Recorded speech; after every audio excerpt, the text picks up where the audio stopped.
¿Qué sucede cuando el supuesto poderoso pierde el control y el dependiente no se derrumba? Imagina que un país africano deja de recibir el acceso privilegiado al mercado estadounidense, ese que por décadas marcó las reglas del juego y aseguraba empleos, dólares y estabilidad. La lógica diría, se viene el caos, la economía colapsa, la gente sale a las calles. Pero eso no fue lo que ocurrió cuando Sudáfrica quedó fuera de la AGOA, el acuerdo comercial que durante más de 25 años definió la relación entre Estados Unidos y África. Washington esperaba una crisis, titulares alarmistas, líderes africanos suplicando, negociaciones de emergencia a puerta cerrada. Pero en Sudáfrica reinó la calma. No hubo carreras a última hora para renegociar en Washington, ni pánico en los mercados, ni discursos desesperados. Al contrario, las fábricas siguieron operando, los exportadores buscaron nuevos socios y la economía se adaptó en silencio, lejos del drama que muchos anticipaban. ¿Cómo es posible? Resulta que mientras todos miraban hacia Estados Unidos, Sudáfrica ya había comenzado a diversificar sus rutas comerciales y a tejer alianzas con nuevos mercados. El poder de presión de Washington se debilitó porque Pretoria no apostó todo a una sola carta. En un giro inesperado, ahora es Estados Unidos quien busca a toda costa extender el acuerdo, temeroso de perder acceso y relevancia en el sur global. Si no entendemos cómo Sudáfrica logró resistir y adaptarse, estamos en riesgo de subestimar la importancia de construir alternativas estratégicas. En un mundo donde el equilibrio de poder puede cambiar de la noche a la mañana, depender de un solo socio puede dejarte vulnerable y sin salida. Entonces, ¿qué era exactamente el AGOA y por qué su caída sorprendió más a Washington que a Pretoria? Descifremos cómo funcionaba este acuerdo y por qué su final cambió las reglas del juego internacional. No fue solo un acuerdo de comercio, era también un instrumento de poder. Para entender cómo Sudáfrica logró transformar su posición en el tablero global, primero tenemos que hablar de AGOA. Tal vez has escuchado ese nombre en algún noticiero económico, pero su verdadera importancia suele quedar oculta bajo capas de retórica diplomática. AGOA, el African Growth and Opportunity Act, o Ley de Crecimiento y Oportunidad para África, nació en el año 2000, presentado por Estados Unidos como una especie de regalo para el desarrollo africano. Sobre el papel, parecía simple. Permitía que decenas de países africanos exportaran productos a Estados Unidos sin pagar aranceles, facilitando el ingreso de prendas de vestir, alimentos, metales, automóviles y ciertos bienes industriales a uno de los mercados más grandes y lucrativos del mundo. La narrativa oficial era clara. América ayudando a África, oportunidades para la industrialización, integración en la economía global. Pero si miramos más de cerca, el trasfondo era mucho más estratégico. AGOA se diseñó en un momento en que la industria estadounidense buscaba alternativas frente al aumento de costos y la competencia internacional. La solución de Washington fue incentivar la producción en África, donde los salarios eran más bajos y la infraestructura podía adaptarse a las necesidades de los gigantes estadounidenses. Así, las empresas norteamericanas obtenían bienes a bajo costo, mantenían el control de sus cadenas de suministro y además lucían como promotores del desarrollo. Era un trato en el que todos parecían ganar, pero con reglas que dejaban claro quién mandaba. El acceso a AGOA no era automático ni garantizado. Todo dependía del visto bueno de Washington. Si un país africano tomaba decisiones políticas que no encajaban con los intereses estadounidenses, podía quedarse fuera del programa de un plumazo. Y ese riesgo no era menor. Perder AGOA significaba pérdida de empleos, cierre de fábricas, presión sobre la moneda nacional y, en muchos casos, un frenazo a cualquier intento de desarrollo industrial. Por eso, durante años, muchos gobiernos africanos ajustaron sus políticas y sistemas para no ofender a su socio estadounidense y poder seguir vendiendo al norte. En este contexto, Sudáfrica ocupaba un lugar especial. A diferencia de la mayoría de los países africanos, que principalmente exportaban materias primas, Sudáfrica tenía una base industrial sólida y una capacidad para producir bienes manufacturados, autos y autopartes, productos químicos, alimentos procesados, maquinaria. Muchas empresas estadounidenses dependían directamente de componentes y materiales sudafricanos para mantener a flote sus propias operaciones. Los autos que circulan en las calles de Detroit, por ejemplo, muchas veces incluían piezas fabricadas en Sudáfrica. Así que AGOA, más que un simple acuerdo comercial, era una palanca política y económica. Un mecanismo para asegurar que quienes quisieran acceder al mercado estadounidense tuvieran que alinearse, sí o sí, con los intereses de Washington. Y perder ese acceso no era un asunto menor, especialmente en un continente donde las alternativas parecían limitadas. El riesgo era claro. Si un país confundía comercio con simple, buena voluntad, y no veía el verdadero juego de poder detrás, podía encontrarse atrapado en relaciones desiguales, perdiendo autonomía, capacidad de decisión y hasta su propia estabilidad económica. Dejar todo en manos de un solo socio, sobre todo si ese socio puede cerrar la puerta de un día para otro, es una apuesta demasiado arriesgada. Sin embargo, mientras Estados Unidos sentía que tenía la sartén por el mango y que AGOA le aseguraba control sobre las rutas comerciales africanas, Sudáfrica ya estaba moviendo las piezas tras bambalinas. No hubo discursos grandilocuentes ni gestos dramáticos. Lo que hubo fue una estrategia meticulosa, tejida poco a poco, para construir alternativas reales y reducir la vulnerabilidad ante cualquier sacudida en el panorama internacional. Pero, mientras Washington creía controlar la situación, Sudáfrica ya estaba tejiendo un plan alternativo. El verdadero shock no ocurrió en África, sino en las oficinas de las empresas estadounidenses. Esto puede parecer contraintuitivo, porque durante años nos han contado que si un país africano perdía acceso al mercado de Estados Unidos, era el fin del mundo. Cierres de fábricas, despidos masivos, la moneda tambaleando. Así funcionaba el juego. Washington ofrecía acceso al mercado, pero solo a cambio de alinearse políticamente. Si el país no cumplía, venía el castigo, y todos sabían que el precio a pagar era altísimo. Pero mientras Estados Unidos creía tener el control absoluto, gracias a acuerdos como AGOA, algo estaba cambiando, silenciosamente, al otro lado del mundo. Sudáfrica, sin discursos ruidosos ni grandes titulares, fue tejiendo una red de alternativas. Cambios en rutas comerciales, acuerdos con Asia, Medio Oriente e incluso con sus propios vecinos africanos. No fue una ruptura dramática, sino una estrategia paciente y calculada. En la última década, Sudáfrica empezó a mirar más hacia China, India y el sudeste asiático. Sus productos agrícolas, minerales y manufacturados encontraron nuevos destinos.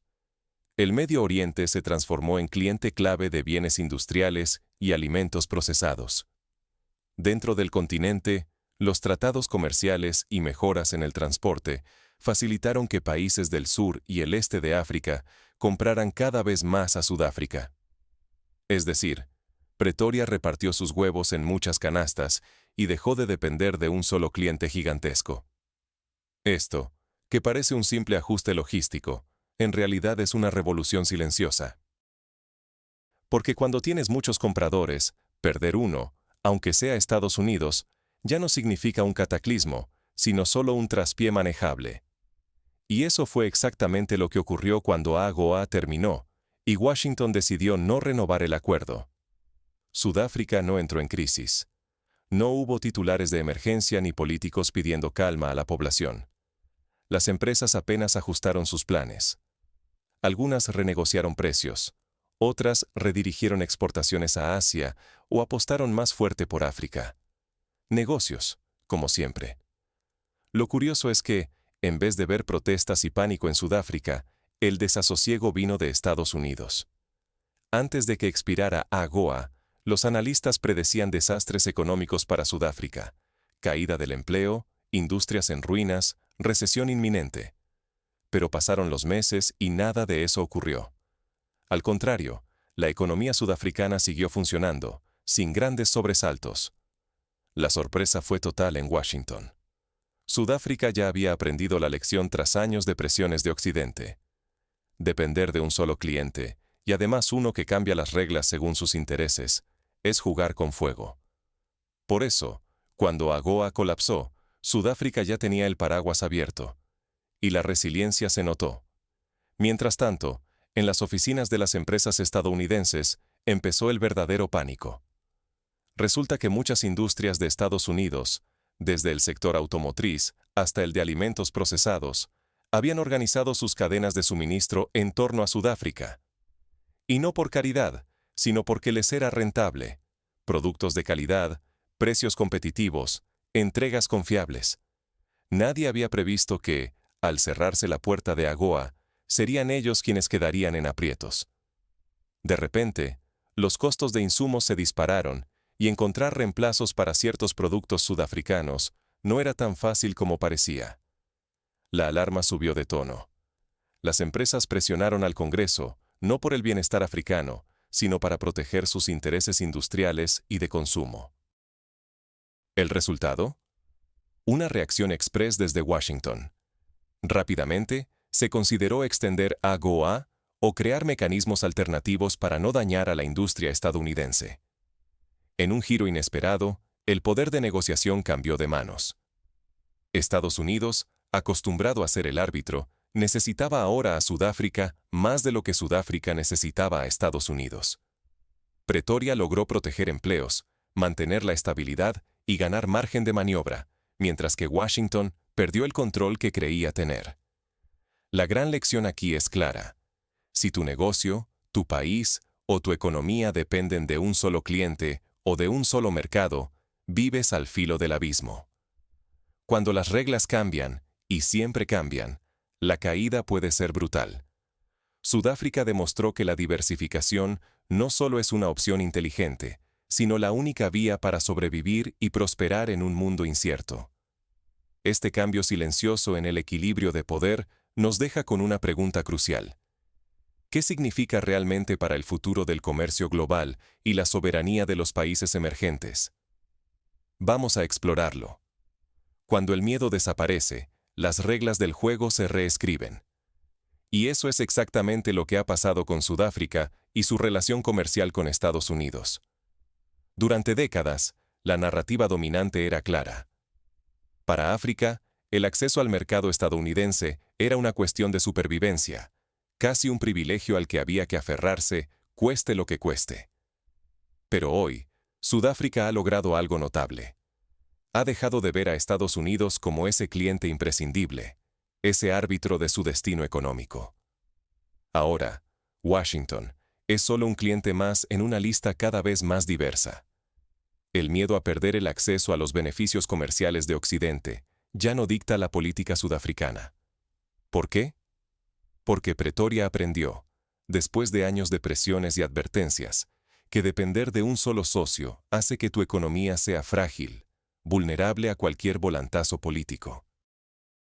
Por eso, Sudáfrica se preparó para un futuro en el que el acceso a Occidente podía desaparecer de un día para otro.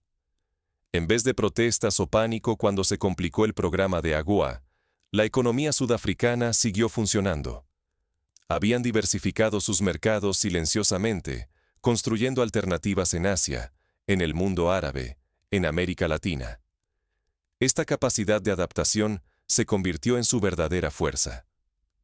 Mientras tanto, en Estados Unidos, la reacción fue totalmente distinta. Cuando AGOA se tambaleó, el temor no se sintió en Johannesburgo, sino en los pasillos de Washington y las oficinas de grandes empresas.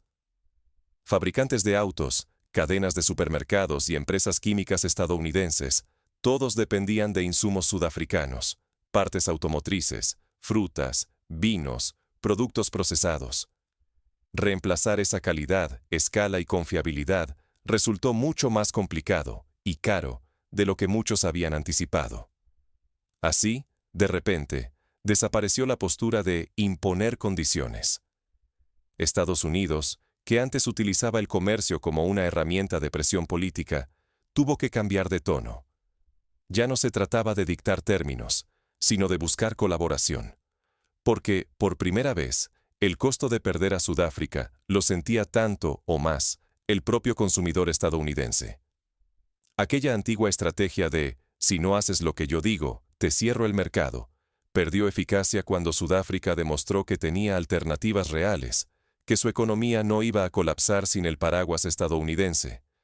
Y esto, por supuesto, no pasó desapercibido en el resto del continente.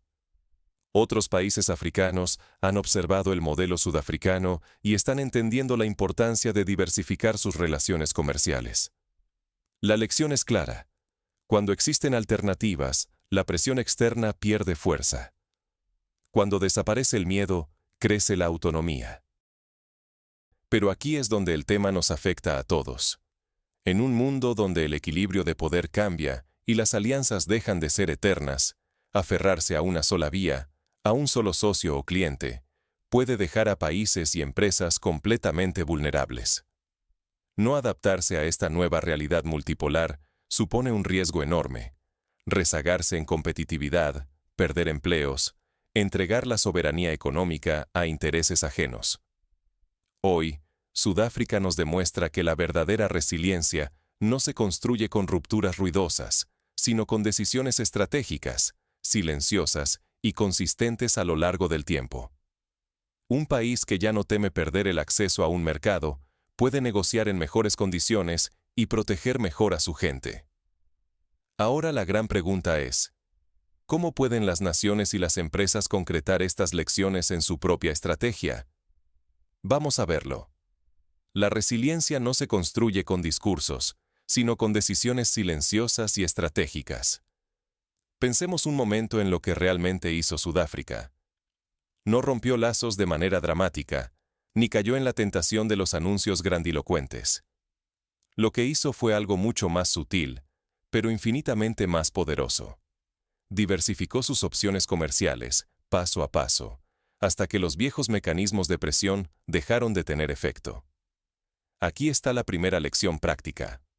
En economía, en negocios, en política, depender de un solo mercado, o de un solo socio, es una vulnerabilidad, nunca una fortaleza. Sudáfrica entendió que quien tiene alternativas, negocia. Quien no las tiene, obedece. Por eso, en el momento clave, Washington ya no pudo imponer condiciones. Tuvo que negociar, incluso suavizar el tono. ¿Por qué?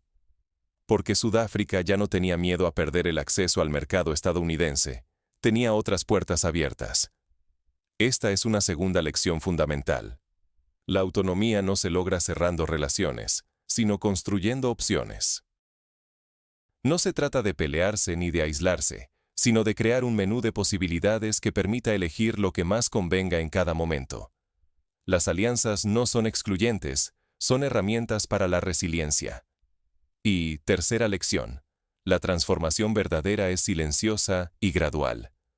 No ocurre de un día para otro, ni se celebra con fuegos artificiales. Ocurre cuando las amenazas dejan de causar temor y cuando la estabilidad se construye sobre la base de la adaptación constante, no de la dependencia. Sudáfrica siguió comerciando con Estados Unidos, pero ya no bajo presión ni temor, sino desde una posición de negociación. El poder se desplazó, y eso solo fue posible porque se invirtió durante años en crear alternativas. Ahora, ¿por qué debería importarte esto? Porque las mismas reglas aplican a personas, empresas y países. Si dependes de un solo cliente, una sola fuente de ingresos o un solo proveedor, estás siempre a merced de sus condiciones. Si diversificas, pasas de sobrevivir a decidir. Por eso, ignorar estas lecciones puede dejarte vulnerable ante cambios bruscos, ya sea una guerra comercial, una crisis global o un simple cambio de política. Pero aplicarlas puede ser la diferencia entre caer o prosperar cuando el entorno mundial se vuelve incierto. Así que la historia sudafricana no es solo una anécdota internacional, es un mapa para quien busca estabilidad y autonomía en un mundo cada vez más impredecible. Entonces, ¿qué significa todo esto para ti y tu entorno en la práctica diaria? El verdadero poder surge cuando la necesidad se convierte en opción. Y eso es exactamente lo que Sudáfrica nos enseña hoy. Durante décadas, la narrativa dominante era clara. Los países africanos dependían casi por completo de los mercados occidentales, en especial de Estados Unidos. Perder ese acceso era sinónimo de crisis, de miedo, de incertidumbre. Pero la historia de Sudáfrica ha cambiado esa ecuación, no con una ruptura espectacular ni con titulares rimbombantes, sino con movimientos silenciosos y calculados, diversificar socios, ampliar rutas y reducir riesgos. Hoy, el acceso al mercado estadounidense ya no es una cuestión de vida o muerte para Sudáfrica. Es apenas una opción útil entre muchas otras. Y ahí está la lección clave para todos nosotros. Cuando una única relación o un solo mercado determina tu futuro, pierdes poder. Pero cuando tienes alternativas reales, puedes elegir. Puedes comparar, negociar y, si hace falta, decir que no. Ese es el auténtico poder. No depender de la voluntad de otros, sino tener opciones. Para emprendedores, gobiernos o incluso familias, esta mentalidad es vital. ¿Qué pasaría si una crisis sacude al proveedor del que más dependes? ¿Si un socio comercial cambia las reglas de un día para otro? Repensar nuestras propias dependencias y construir alternativas, aunque sea poco a poco, puede marcar la diferencia entre sobrevivir o quedarse atrás en tiempos de turbulencia global. Así que, antes de pensar que el mundo sigue girando alrededor de las viejas potencias, mira cómo un país puede transformar el tablero, simplemente ampliando sus opciones. Porque la autonomía no nace del conflicto, sino de la capacidad de elegir. Y en esa decisión silenciosa, Sudáfrica abrió el camino. Ahora, la pregunta es, ¿qué dependencia deberías empezar a diversificar tú?